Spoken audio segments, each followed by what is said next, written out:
یہ قرآن پاک کی آیت ہے جی ان اللہ لا یحب المعتدین، جی اس کی تشریح فرمائیں۔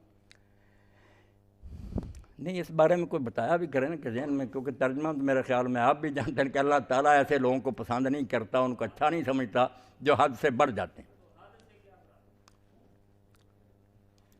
حد سے بڑھنے کی بات تو یہی ہو رہی تھی، دین کیا ہے؟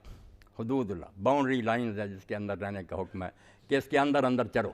دین ترقی کو نہیں روکتا۔ میں نے کئی مرتبہ علامہ اقبال رحمۃ اللہ علیہ کا یہ شعر پڑھا، کئی لوگ کہتے ہیں کہ دین ترقی میں مذہب نہیں، آپ آسمان تک جائیں، دین کو کیا اعتراض؟